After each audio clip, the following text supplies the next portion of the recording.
I think something quite dark is happening in Britain at the moment, and I think that we get lost in the partisan politics of the issue of what's going on a daily basis.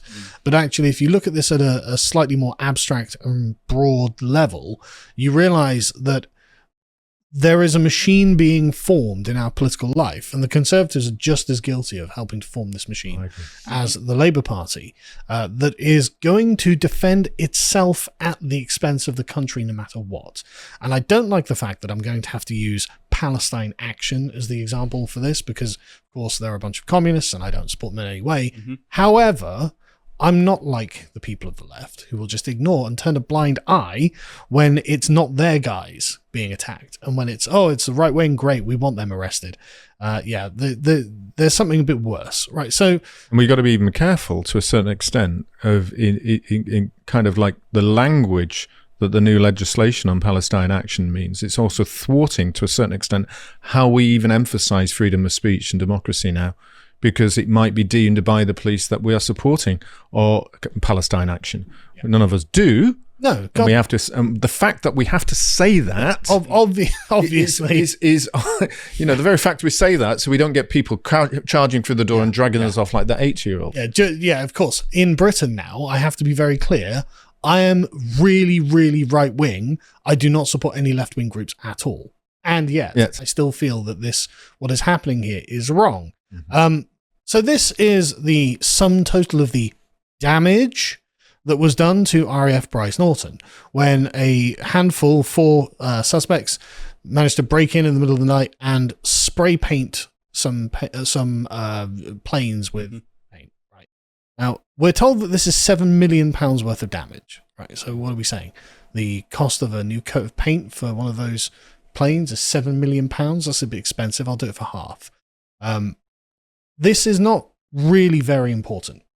This is utterly trivial, right? The plane would still fly. As far as the BBC tell us, it is literally just that they broke into RAF Bryce Norton on June the 20th and they sprayed it with red paint. So it's pretty typical of average leftist protests. You saw a lot of the Just Stop Oils, like damaging paintings and things like that with that sort of thing. Pretty typical. And they do this for a very obvious reason. It gains headlines, but it also doesn't do any tangible harm. Yeah. Right. So what this is a bunch of middle class, really insufferable people who spend all their time on the internet and want to be extreme do-gooders. And this is annoying, but not actually dangerous. Right. Not actually dangerous. Really annoying, kind of insufferable. Personally, I don't want to give them the time of day, but we kind of have to. So if they were actually dangerous, they'd have blew the thing up. The worst party involved in this is the sentries who let them get onto the base in the first place. Well, yes, I mean, but the thing is, a lot of these things are actually not very well guarded. Weren't they at the Pride March, rolling along? Most likely. This is another thing that I kind of find a bit annoying, is that the pro-Palestine people are kind of, everyone involved is a leftist, so they're all just pushing open doors. But anyway, the charge that they have been arrested under is conspiracy to commit criminal damage and conspiracy to to enter a prohibited place knowingly for a purpose very alliterative, for a purpose prejudicial to the safety or interests of the UK. Right. Is that terrorism? No. See, this is why I had an issue with it when I was talking about it last week and putting on. I'm deeply concerned about this extension of the language of terrorism. And not because they're trying to use it for these people, as I say, irritants that they are. Sure. I've long argued that we have historical common law in this country that talks about crime, theft, burglary, rape, assault, that did not need all these extensions that we started adding on in the Race Relations Act, the Internal Security Act changes, the Terrorism Act changes. All of those are deliberately added on by a specific number of individuals that don't care about freedom, pretend that they do, sit at dinner parties, talk around in policy statements saying, I want to protect the interests of our country. I need to do more to ensure that we don't have terrorists. Actually, they don't care. I just don't think they do. They don't care about those things. They do care about something, right? Yeah. Like I said, I don't think this is terrorism. I think conspiracy to commit criminal damage is obviously what they did, and absolutely. they can just be arrested and charged and punished on those standards, right? So not terribly dramatic, actually, because like you said, they could have blown it up. Yeah, they could have done. They could have done anything. Could have set it on fire. You know, they could put a set of Twinkies in there and melted the chocolate over the end. Whatever it is, You'd have damaged it. Not more than they do. So anyway, the 4 people who have been charged are Amy Gardner Gibson. So you've got some double-barrel names going on. 29 of no fixed abode, so couch surfing, I would assume. Johnny Kink, 24 of no fixed abode. Daniel Geronimi Dees Nori, 35 of London, and Louis Chiamarello, 22 of London. So, right. Some students, some probably fairly well-to-do people, middle-class protest, just like Just Stop Oil. And so we know the kind of people we're dealing with. Obviously, they chanted Free Palestine from the gallery as these people were led away. There's no application for bail, no pleas entered. They'll be charged on they'll appear before the criminal court on the 18th of July, and the Crown Prosecution Service will argue in court that the alleged offences had a terrorist connection. Now, in the most indirect way, you could argue this, but I think it's pretty flimsy. And I think these people aren't terrorists. They're really annoying. Yeah, I think they're just a group of annoying individuals committing criminal damage. And the question about it is how much the politics of this is being used in the criminal justice system. Because this is all ideological. Right, so moving on. So the government on the 1st of July decided they were going to prescribe 3 groups. The Parliament is going to be put to the Parliament to prescribe Palestine Action, as well as, quote, the Mannix murder cult. What? They sound like nice chaps. Yeah. And the Russian imperial movement. Now, what you can't help but notice is that these are all the Mannix murder cult. I had to look this up because I'd never heard of this. No, I've never. It's a neo-Nazi group. That operates around the world, actually. The Americans have recently had to deal with them. I'd never heard of them. Never. But the point is, all 3 of these groups are ideological. Obviously, the Russian imperial movement is ideologically committed to restoring the Russian Empire. Sure. Mannix murder cult is a kind of neo-Nazi cult, and Palestine Action is an extreme left-wing cult. But I thought that's part of government policy, is actually to bring back the imperial empire to Russia by putting in whoever we think is the next king, as they're trying to do in Iran. Yeah, just haven't found him yet. Anyway, so it'll make it a criminal offence to invite support for them or express support for them. And they say this, quote, prescription is ideologically neutral.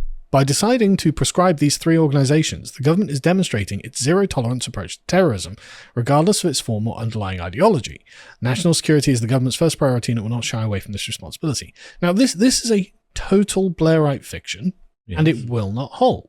No. Because, obviously, all 3 of these groups are being prescribed because of their ideologies. Yes. Because nothing Palestine Action has done yet has actually reached what any reasonable onlooker would look at as terrorism. No. I don't know. As far as I can tell, the other 2 haven't actually done anything themselves yet either. They say Palestine Action have attacked businesses and institutions, so it's going to be more petty damage, frankly, to these things. The MMC is a white supremacist neo-Nazi organization that is transnational and predominantly online. It aims to encourage people to do acts of violence against it, because, to Jews or whoever else. And the Russian imperial movement is a white supremacist ethno-nationalist organization which seeks to create a new imperial Russian state. Again, as far as I can tell, they haven't actually done anything yet. So these groups are really being prescribed on the basis of their ideology, and that's okay. I accept that that's the case, but you can't then say, so this is ideologically neutral. No, the British state has a particular ideology, the sort of neoliberal, technocratic, managerial global order that Keir Starmer has been a part of forever, and they are asserting their ideology against rival ideologies. Say it. Like this fiction. Just admit it. Yeah, this fiction that, we're not ideological. It's like, no, you absolutely are ideological, and you do not like these other ideologies. I mean, to be honest with you, I don't like these other ideologies either. I've got no objection to actually prescribing them, but don't tell me it's on the basis that, like, especially in the case of Palestine Action, that they're terrorists, right? Yeah. It's not on the basis of they're terrorists. It's on the basis that they're communists. is that you are actually doing this. You're just giving us a fiction. Anyway, so other communists are not happy about this. Zara Sultana, one of the most prominent Islamo-leftists in the country, said their real crime exposing UK's role in arming Israel's genocide. Okay, whatever, you can complain about this. You can say that we are all Palestine action, but that's not the case. And so she ended up leaving the Labour Party over this. And you see in her letter here that she says, the truth is clear, this government is an active participant in genocide. The British people oppose it. And so the point being, it's Keir Starmer's government that has prescribed this group. Mm-hmm. She is a Muslim and she's a leftist, so of course she actually favours the group, and she said, we're all this. And so she's completely in favour of it. And so she's left the Labour Party of it. So this is that much of an issue. Before you go on there, I just get that line. It just really irritates me whenever I see this. As you know, I'm not a particular fan of Farage. But it says, meanwhile, a billionaire-backed grifter is leading the polls. A billionaire-backed prime minister is in our government. A billionaire funded his campaigns in Fink. And you're currently leaving his party because you don't like his support for Israel. Yeah. And billionaires are funding the Conservative Party. A billionaire is funding the Green Party as well. So billionaires don't really matter unless they're billionaires that are right-wing. Then they're grifters. But well, that's exactly it. Exactly. Anyway. Our billionaires are okay. Then there was a protest in support of Palestine action. And again, this all ends up looking... You can see the hyper-reality of the state's ideological narrative being imposed here. Mm-hmm. Because, as we've seen, Palestine action have done something that amounts to criminal damage, but obviously is not terrorism. And then you get what is essentially a bunch of boomers coming out and saying, well, I oppose genocide, I'm for the good thing, and I'm against the bad thing. And now this, because of the fiction that Palestine action are actually a terrorist group, again, they're a very white middle-class protest group, now these people are giving support to terrorism. And so now what we have is a description of reality that is further and further diverging from what the actual reality is. Mm-hmm. The actual reality is, I bet not one of these people actually have a criminal record.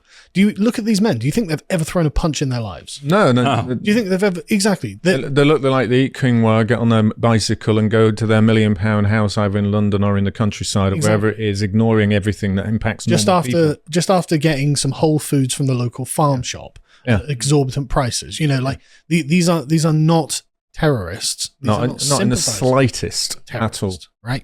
And yet this is where the government is now. Ideologically, it's got a fiction that it is committed to, and that's the problem, right? Because when our description of reality starts diverging from what reality actually is, this is how you end up with the sort of the Chernobyl, there's no graphite on the roof, and it's like, okay, well, I know that the political narrative tells me there's no graphite on the roof, but I can see that these aren't terrorists. Yeah, I can see these are just prats, right? We know what terrorists are. They're the people who strap bombs on themselves and blow themselves up on 7/7 and kill children at a pop concert. Yes. Yeah. We know the terrorists are the ones who get a gun and shoot police officers outside Westminster and along the bridge. Or they get a knife and go... Yeah, and they get a knife and go and slash people. Yeah. Terrorists don't put up a white placard with black writing and say, I oppose genocide support in with like kind of half the clothes that they wear and look like that at all. Yeah. And so this is the problem. So 29 people at this protest were arrested, and they honestly look kind of embarrassing. I mean, like the idea that you can, I'm just going to boil down the Middle East conflict into good versus bad. It's like, oh yeah, right. It's that easy, is it? Okay, you clearly know everything about this. It's also, if I may, if I could go back to because we've had so many Palestine protests go through London now as well. And the amount of times that the police have just let genuine threats of violence or genuine, like Nazi salutes, all those sorts of things, they've let those go because they know that they can't police those protests. When there's 100,000, all of a sudden it's really easy when they're all 80-year-old pensioners, English pensioners. When there's 100,000 Muslim men and women marching through with doing with swastikas and doing salutes. I just also look at that. If you reverse this and put I support Christian genocide, I support Syria's Al Qaeda president. I wonder if you put that up. Well, that wouldn't be a crime. You wouldn't be a crime. No. No, because they might shake hands with him and bring him over and give him a state dinner. They might get you on some public order thing, but it wouldn't be support for terrorism, no. Which is a very high charge. I mean, like even was it Kneecap the other day when the videos of them on stage saying, kill your local MP and big up Hamas and Hezbollah, or whatever it was. That was declined. That apparently didn't meet the threshold for terrorism. It's like, why not? Absolutely, but these do. But this does, yeah, exactly. So we're now living in the state-enforced fiction that Palestine Action and these boomers, these white English boomers, are a bunch of terrorists. Right, okay. I mean, one of them is a retired priest. He's 83 years old. Sorry, what are we talking about here? It's all right. I mean, clearly I get really worried about as she goes to a German Christmas market with that knife running through, doesn't she? Really? Yeah, exactly. Like, oh yeah, we put up the diversity bollards for her, did we? Yeah. Come on now. Come on, this is nonsense. Again, as insufferable and like do-gooding, virtue signaling types that they are, they're not terrorists. And I don't like that the government is determining, we have declared these people to be terrorists. Like, no, you should have declared them to be idiots and then laughed at them in Parliament and then moved on. Yeah. And that should have been the end of it, right? And so you've got Mark Rowley, who was like, well, I mean, we have to do this, right? He gives his justification for this down here. Was this annoying? What's this annoying thing?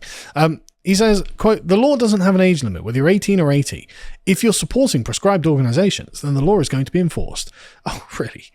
Really? So 95% of burglaries go uninvestigated. Yep, that's right.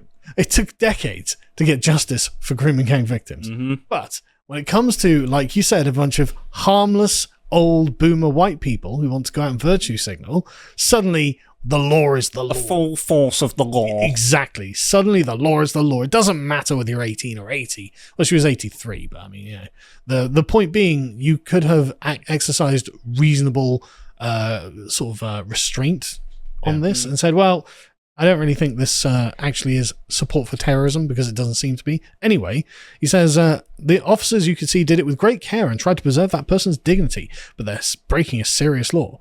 And so, anyway, he says all of this, and this response from the left is stupid, right? This is how we sleepwalk into fascism. It's like, Zara, right? Not everything bad is fascism, and actually other things can be bad and oppressive and totalitarian. We are looking at something that is more akin to the resurgence of the Soviet Union here, where it's not the protest itself is a problem because it ideologically challenges the establishment, right? It's not fascism. What this is managerial technocracy enforcing its boundaries in a very abstract way. I think you talk about managerial technocracy, but it's also managerial communism. Yes, and that's really where we're getting to. It's not. I think it's wrong to call it communism. It does look like communism. What it is actually a really extreme version of liberalism, like the international blank slate view of the humanity, where everything's the same all over the place. But the most important thing is the adherence to the rules. The rules themselves are more important than anything, because actually but isn't that the argument that Stalin did with all his trials? He said, I set the rules and you broke them. Although he moved the rules to fit them along his way, aren't we beginning to do exactly that now? It's a much. And that's what I'm worried about. It's the creation of the rules. It's a much longer conversation, but you are going in the right direction there. But to call it communism isn't really fair. Yeah. Because they'll say, well, I'm not a communist, I'm just an extreme liberal who believes that everyone deserves unlimited human rights, and therefore you are now a terrorist and a criminal and you're going to jail. And Zara Sultana's response is, well, this is fascism. Like, no, retard.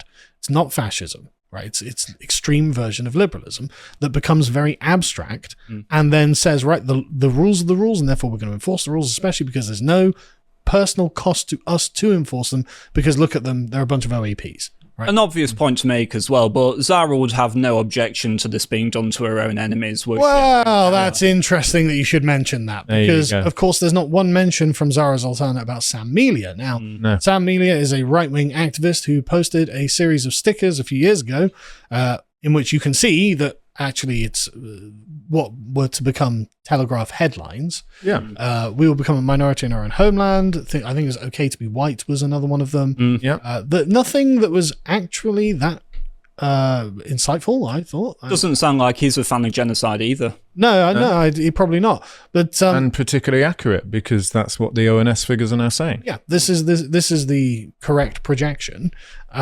If there are other stickers of him where he's like calling for people to be killed or something, I'm just not aware of them. No. Right? And they didn't come up in any of the reports. You would be aware of them because they'd all want you to see them. Well, precisely. You would think. But he was found guilty of stickering incidents in 2019 and 2021 for inciting racial hatred. And you can see the judge, Tom Bayliss, here said the publication of this kind of material is corrosive to our society. Right, so it's not that he was inciting violence or inciting an uprising or something like this. He was just saying things that were true, at least in the pictures that we've got. And like you say, if he had said something that was clearly outside of the bounds of reasonable discourse, they would show us. They'd be like, look at what he did. You can see this guy's a real problem. And so he was jailed for ideological reasons. So we have a very ideological state now that it used to just patrol its right flank. The cases like Sam Melia. But now it's decided, no, we are going to patrol the left flank as well. And so now you can see it's creating a kind of ideological fortress for itself. It's very, very clearly defined. You go on one side or on the other side, and that's it. The state will send you to jail of the things you think. And that's the thing that's genuinely dark about what is happening here. So yeah, like I said, I really don't like what we're seeing come into existence, but this was all potentially contained within the Blairite project. The Conservatives, what was the public protest thing, the public order thing they put out in, was it 2020 or 2021? Yes. There was I can't remember the name of the law. Well, they had the Public Order Act. That's it. So the Public Order Act was then amended to allow harassment, intimidation, and also that's then been extended further to allow feelings. The Conservatives extended that. And the Conservatives extended that. And what I have about that is all of these particular pieces of legislation from the original ones of the Race Relations Acts, in principle, were fine. It was just like codifying general good manners and general good spirits. But it's when we started to end it onto phraseology, that's when the ideology can then be moved into. And this is the whole argument that you've got. I have a deep concern about the way that we're using legislation for freedom of speech, and why I'm concerned about this Palestine action, because I'm with you on it. I just think, I've always been a great believer we've got legislation and common law that's already in place. We don't need to extend what we've done. To do so means you're ideologically going down a line where I'm going to narrow the grounds of what you're allowed to think and say. Yes. That is something that is not liberal in this country. And if you can call yourself part of the liberal technocracy and say that's acceptable, then you're not liberal at all. The thing is, I think there's something else about you that's deeply I actually concerning. think that the problem is they're only liberal. Right, because we forget that liberalism is not a comprehensive doctrine and actually relies on a set of very conservative, unspoken assumptions about how human life should be. And Keir Starmer doesn't really share those. What they have is the only perspective is it's rational, rule following, and human rights protecting. Right, they're the three sort of main ideological pillars of liberalism, which is not the complete human life. And so it's actually when you jettison the sort of more conservative, okay, let me think about what's actually happening, what's reasonable to do when I actually look at the thing. It's a bunch of old people saying, we don't want genocide. Yeah, they're not terrorists. What they are idiots, right? But when you strip that away and only have the rules as the liberal order wants, well then no, they're just as terroristic as the 7/7 bombers. And that's my concern. If you're just putting it down to a set of rules, then anyone can just write a rule. Sure. If 2 + 2 = 5, then you're going to say it. Exactly. And if you disagree with it being 5, I'm sorry, but it's our set of rules. And that's where we're getting these extensions run by an ideology and a philosophy. And whether it comes down to liberalism or not, I have a really deep worry about it. But that's the point I want to make, because it's so easy for us to go, well, is this really what liberalism is supposed to be? It's like, well, it kind of is when it's in its purest form, right? And so liberalism has within it this danger, genuine danger, that we're actually starting to see become manifested in the state now. And so if it means we have to kind of put liberalism in its place or restrain it in some way and have a commitment to the non-liberal sort of, personal side of life over this, then I'm for that, because what's happening here is just completely wrong. It's like the phrase there, the publication of this kind of material is corrosive to our society. What they're ignoring the fact is, if the fact says that by 2026 we will be a minority, meaning the white community, why is that corrosive to society? It's because either you're accepting that that is true and we've just got to allow it to happen, and there's no way that we can change it, or what is corrosive is stating the facts. Yes. If you put the facts out there, that's corrosive. It's stating the facts because the facts themselves contain an implication, but we don't have time to go through it at the moment. But there is a huge amount in there. Anyway, so basically, I don't think Palestine Action are terrorists. I think they're idiots, and I think that I think they're useful idiots for a radical liberal state that's going off the rails and is going to criminalize anyone who does things that are ideologically unliberal, as if they were jihadis, which is a real problem that we're going to have to deal with going forward. If you would like to watch the full uncut version that is also uncensored, head on over to lotuseaters.com to find out more.